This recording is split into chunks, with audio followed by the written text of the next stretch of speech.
우리 초급 관리자분들께서 가장 실수를 범하는 것이 바로 이 이 아닌가 생각이 듭니다. 자, 저희 관리자분들은 현장에서 많은 업무를 수행하고 있는데 이 중에서 가장 중요한 업무가 뭐죠? 누전 아닐까요? 자, 그러다 보니 이 누전으로부터 발생되는 감전사라든가 화재로부터 예방하는 것이 가장 중요한 덕목이 아닐까 생각이 듭니다. 자, 그래서 이번 강의 시간에는 중성점이라고 되어 있는데 중성점 빼고요.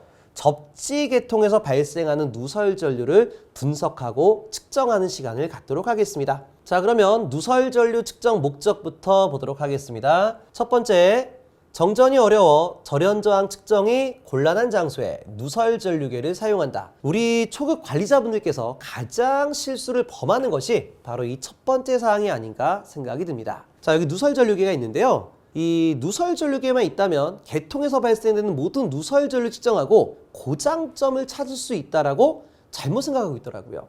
자, 이 누설 전류계 측정되는 데이터는 기술적으로 신뢰할 수 없는 그런 데이터예요. 자, 다시 말해 누설 전류계 측정된 데이터는 이 5가지 사항으로 정리할 수가 있습니다. 자, 여기 중분류에 보시게 되면 누설 전류 발생 원인이라고 되어 있는데 누설 전류계에 측정되는 전류값이다 라고 보셔도 상관이 없습니다. 자, 우선 첫 번째 사항부터 보게 되면 자, 이게 우리가 알고 있는 실 누설 전류가 되는 거죠. 그래서 우리가 학술적으로 절연이 저하돼 흐르는 전류를 저항성 누설 전류다 라고 불러주고 있습니다. 자, 그리고 2번을 읽어보게 되면 선로가 긴 경우 선로와 대지 간에 있는 대지 정전 용량에 의해서 흐를 수 있고 또는 전자기기 내에 있는 노이즈 필터 콘덴서 성분에 의해서 흐를 수 있다라는 거예요. 자, 우리가 이제 이 노이즈 필터 같은 경우도 상성과 접지 단자, 프레임 접지라고 하는데 이 사이에 콘덴서가 박혀져 있어요. 그러다 보니까 이 노이즈 필터가 들어가게 되면 상성과 접지단에 콘덴서가 있으므로 이걸로 인해 접지선 측에 전류가 순환하게 되는 겁니다. 그러다 보니까 우리가 이 2번 조항과 3번 조항은 절연이 나빠져 흘러가는 것이 아니라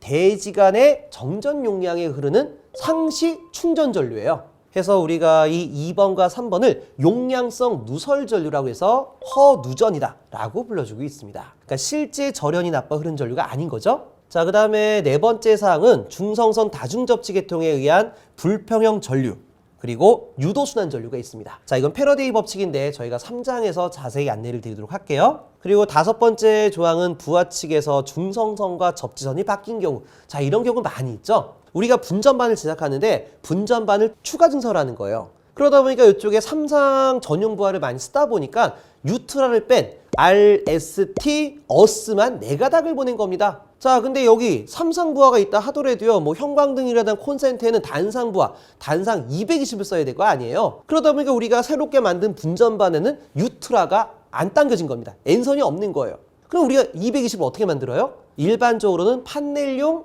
TR을 갖다 써서 RS상에 걸려진 380을 220으로 낮춰 사용하게 되는데 우리 현장은 일반적으로 이렇게 안 하고요. R상과 어스에다가 부하를 걸어버리는 거예요. 자, R상과 어스상에도 220이 걸리죠? 그러다 보니까 우리가 부하 전류가 R상을 통해 어스로 흘러가게 되는 겁니다. 그래서 우리가 일반적으로 접지선에 흐르는 전류를 전부 다 누설 전류다라고 표현하고 있어요. 그러다 보니 이렇게 부하 측의 중성선과 접지선이 뒤바뀐 경우나 아니면 중성선 대신 접지선을 활용했었을 때 누설 전류가 흐를 수 있다 이런 얘기입니다. 자, 그러다 보니까 우리가 누설 전류계에서 측정되는 데이터는 실제 누전에 의한 누설 전류도 있겠지만 우리가 대지 정전 용량에 의해서 흐르는 상시 충전 전류라든가 아니면 유도순환 전류라든가 아니면 공사가 잘못돼서 발생할 수 있는 경우들도 존재한다 이런 얘기예요. 그래서 우리가 이 절연에 대한 점검을 실시하기 위해서는 누설 전류만으로는 부족하고 이 절연 저항을 측정해야지만 정확한 데이터 값을 얻을 수 있다 이런 얘기예요. 자, 근데 여기서 절연 저항 측정에 대한 문제점은 뭐예요? 절연 저항 측정은 정전 작업이에요. 차단기를 내리고 정전된 상태에서 장비를 걸어줘야 됩니다. 그러다 보니까 많은 전기 사용자들이 반발하는 거예요. 전기를 내리는 게 바로 내가 죽는 것처럼 전기 내리면 안 된다고 이제 얘기를 하시는데 자, 이런 것들을 우리가 설득하기 위해 사용하는 것이 이 활선 장비가 됩니다. 바로 누설 전류가 되는 거죠. 그래서 우리가 정기적으로 누설 전류를 계속 측정하다 보면은 누설 전류에 대한 변이점이 생깁니다. 그러니까 상시 이렇게 누설 전류가 있다가 몇 배 뛰었다 하게 되면 이 전류에 대한 변화량을 가지고 우리가 사용자를 설득하게 되는 거죠. 그러니까 우리가 평상시 전류가 얼마 나오는데 갑자기 누설 전류가 몇 배 증폭했다. 그래서 우리가 절연이 파괴돼 화재가 발생할 수 있으니까 차단기를 내리고 정밀 점검하자라는 설득에 대한 용도로 사용하게 된다 이런 얘기예요. 그래서 우리가 이 누설 전류의 모든 것들을 해결하는 것이 아니라 우리가 절연 저항을 측정하기 위한 부수적인 장비다라고 생각하시면 될 것 같습니다. 그러니까 너무 이 누설 전력에 맹신할 필요가 없다라는 거예요. 세 번째는 전기요금 상승에 대한 문제 해결입니다. 자, 이것도 관리자분들이 좀 잘못 알고 있는 경우가 있어요. 자, 우리가 예를 들어 부하가 10A가 있습니다. 10A짜리 부하가 있어요. 그럼 당연히 부하 전류가 들어가지겠죠. 자, 이때 누설 전류가 3이 생기게 되면 부하 전류 3이 오다가 3이 새고 부하 측에 7이 들어간다고 생각하시는 경우가 많이 있습니다. 하지만 전기에서는 그게 아니에요. 전기는 부하가 중심적으로 해석하는 겁니다. 다시 말해 부하가 10A를 끼게 되면 전원은 10을 집어넣고 10A 되는 부하를 추가로 집어넣게 되면 20을 집어넣게 되는 거예요. 그러니까 부하가 먹고 싶은 양은 100% 자기 거를 챙겨 먹는다라고 볼 수가 있어요. 자, 그래서 우리가 10A 부하가 걸린 상태에서 3A의 누전이 생겼다라고 하게 되면 이 누설 전류에 대한 경로는 어떻게 돼요? 상선에서 접지선으로 흘러가지겠죠? 그러면 상선과 접지 사이에 절연 저항 하나 걸렸다라고 보시게 되는 겁니다. 자, 다시 말해 이 절연 저항이 무한되었다면은 상시 누설 전류가 없겠죠. 자, 근데 장비에 대한 경련 변화라든가 열화라든가 뭐 여러 가지 외적 요인, 뭐 물에 대한 침투 이런 것들에 의해 가지고 절연 저항 값이 낮아지게 되면은 상선에서 접지선으로 전류가 셀 수밖에 없어요. 그럼 우리가 개통 해석을 봤었을 때는 절연 저항이 저하돼 누전이 발생했다라고 말할 수 있지만 이 단순한 전기 계통 쪽에서는 이 절연 저항 또한 역시 부하로 인지하는 거예요. 그러니까 부하 전류 10A에다가 절연 저항이 필요한 3A를 같이 공급하게 되는 거죠. 그러다 보니까 누전이 발생하면 자연스럽게 전기 요금이 올라갈 수밖에 없습니다. 그래서 우리가 상시 누설 전류 점검을 통해 이 전기 요금에 대한 문제도 해결할 수 있다 이런 얘기예요. 이건 방금 얘기했었죠? 장비에 대한 컨디션을 유지하자. 경련 변화에 따른 열화라든가 장비에 대한 수명을 예측하는 목적으로도 누설 전류를 사용할 수 있다라고 볼 수가 있겠습니다. 다음으로 누설 전류의 사용 시 주의사항이 있는데요. 첫 번째는 뭐 활선 점검이다 보니까 안전에 유의하셔야 되고, 두 번째 외부 자기장에 대한 오차도 생각해 줘야 된다 이런 얘기입니다. 자, 이렇게 전류가 흐르는 도선에다가 클램프를 이렇게 고리를 걸어주는 거예요. 그럼 전류 주변에 자기장이 발생하죠? 그 자기장이 이 철심 코어를 순환을 하면서부터 이때 자기장을 역산시켜 전류를 인지하는 방식이에요. 다시 말해 패러데이 법칙에 의해서 유도기 전력 E는 마이너스 권선수의 dt분의 d파이가 되겠죠? 클램프식 타입에 대한 전류계는요, 직류는 측정할 수 없고 시간에 따라 변하는 교류만이 측정이 가능하다 이런 얘기입니다. 그래서 우리가 교류 전류가 흘러가고 있으면 이 전류는 시간에 따라 계속 크기가 바뀌게 되죠. 그럼 이거로부터 발생되는 주변에 있는 자속 또한 시간에 따라 변화량을 가져요.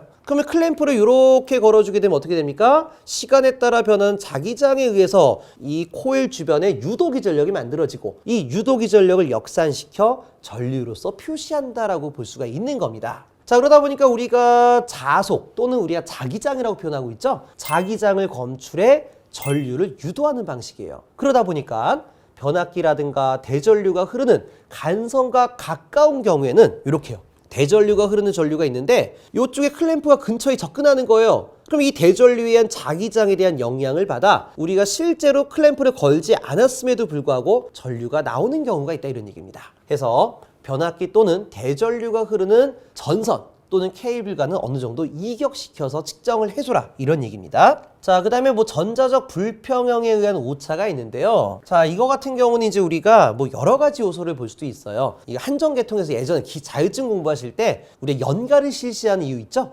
연가와 똑같은 거예요. 그래서 우리가 케이블 트레이에서 대전류를 보낼 수 있는 간선이라고 볼 수가 있는 겁니다. 그래서 우리가 A상, B상, C상 이렇게 우리가 일자로 그냥 나란히 포설한 상태에서 케이블 트레이, 사다리 같은 데다가 케이블을 이렇게 쭉 포설하는 거죠. 해서 우리가 한 뭐 100m, 200m 가게 되면은 우리가 기사 자율증에서 배우셨던 것처럼 선로정수가 불평형이 돼버려요. 그러다 보니까 이 선로정수 불평형에 의해서 이렇게 클램프 걸어주게 되면 누설전류가 측정됩니다. 근데 실제 이 누설전류는 우리가 실누설전류가 아니라 선로정수 불평형에 의한 누전이다 라고 볼 수가 있어요. 그러다 보니까 이거를 케이블을 포지션 체인지라는 거, 위치를 바꿔주는 거예요. 어느 정도 가다 보면은 A 위치를 가운데로 가고 A선을 이렇게 갔다가 이렇게 보내주고요. B선도 이렇게 가다가 이렇게 와서 이렇게 보내주고요.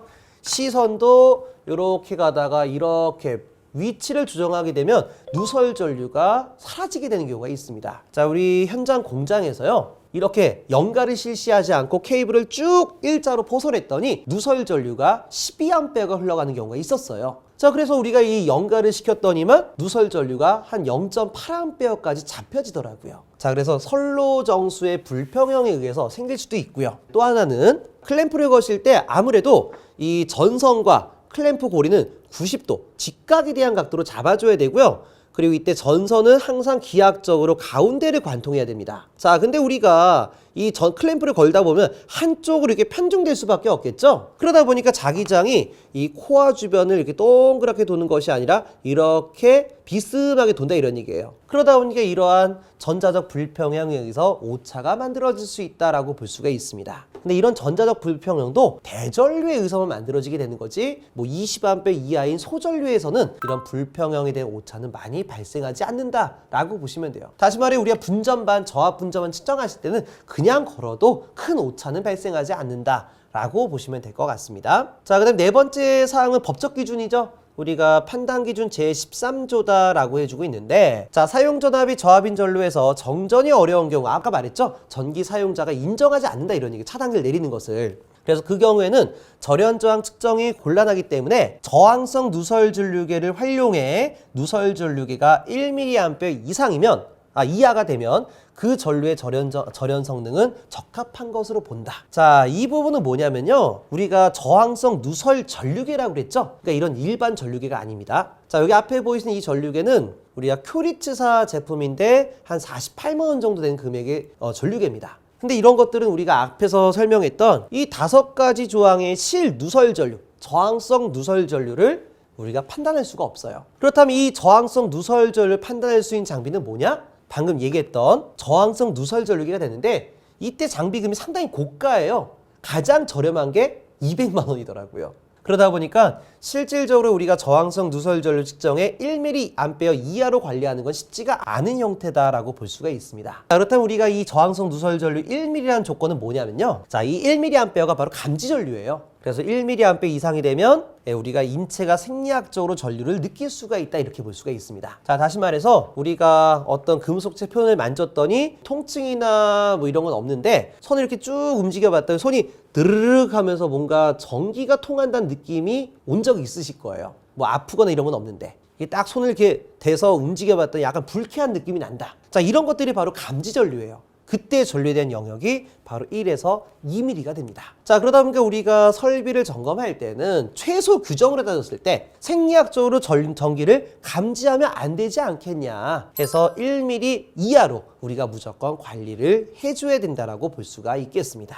자, 그러면 이제부터 누설 전류 측정하는 원리에 대해서 설명을 드리도록 할게요. 우리가 이제 영상 전류라고 표현하고 있는데 앞으로 차전류라고 얘기를 하도록 하겠습니다. 자, 우리가 정상 상태 같은 경우에는 우리가 부하 전류나 중성선을 통해 귀로하는 전류의 크기는 같을 수밖에 없을 거예요. 그러니까 I1과 I2는 같다. 자, 그러다 보니까 우리가 이런 클램프를 이용해 그러니까 부하선과 귀로선, 중성선, 뭐 쉽게 R선과 N선이죠. 두 가닥을 동시에 이렇게 걸게 되면 I1에 의한 자기장 또는 자속과 I2에 의한 자속이 크기와 방향이 반대가 되는 겁니다. 그러다 보니까 서로 자속이 차감이 돼서 코어 주변에는 자속이 검출되지 않겠죠. 그러다 보니까 유도기 전력 또한 제로가 되므로 여기에는 표식에는 0A라고 나오게 될 것 같습니다. 자, 그러니까 정상 상태에서의 부하 전류는 두 가닥을 쟀을 때 안 나온다는 얘기예요.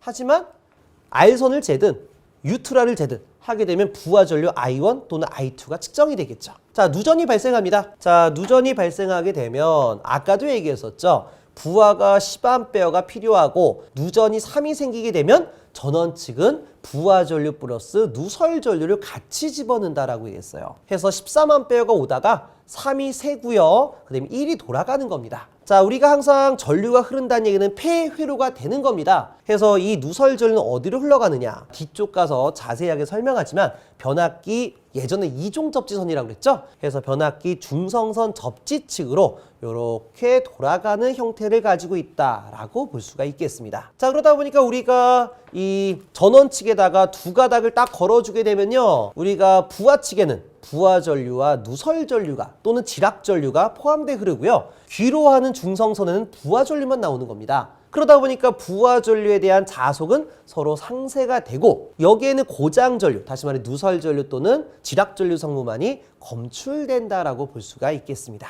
그래서 우리가 이게 전원선과 중성선의 차전류에 의한 검출이다라고 해서 차전류다라고 얘기를 해주고 있습니다. 자, 그래서 우리가 이렇게 누설전류를 재는 원리에 대해서 이제 설명을 하고 있는데요. 우리가 부하전류와 돌아오는 귀로전류를 동시에 같이 걸어야 된다라고 볼 수가 있어요. 자, 그리고 이제 많은 분들이 이것도 궁금해 하시는데, 자, 일반 전류계를 가지고 누설전류 점검할 수 있는 거 아니냐? 이렇게 말할 수가 있습니다. 자, 여기 앞에 보이시는 게 우리가 클램프식 멀티메타죠? 해서 일반 전류계라고 표현하고 있습니다. 그리고 여기 있는 제품이 바로 누설전류계예요. 금액으로 따지게 되면 얘는 한 6만 원 정도, 얘는 한 40만 원, 45만 원 정도 선이 되는데요. 이 두 개에 대한 차이는 뭐냐면 이 코알을 열었을 때 자성에 대한 재질에 대한 차이예요. 그래서 일반 전류계 같은 경우에는 규소강판을 사용하고요, 누설 전류계 같은 경우에는 펌홀로이나 슈퍼펌홀로이를 사용하고 있습니다. 그래서 여러분들이 아시다시피 규소강판과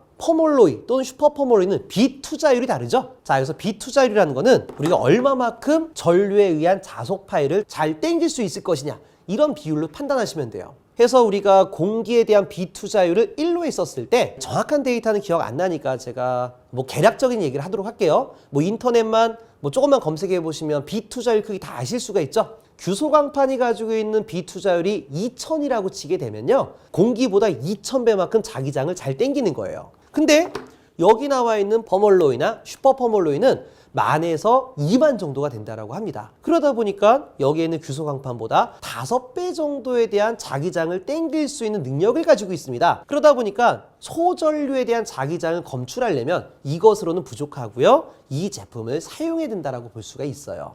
자, 그래서 일반 전류계에 대한 측정 범위는요, 0.1A부터 1000A까지고요.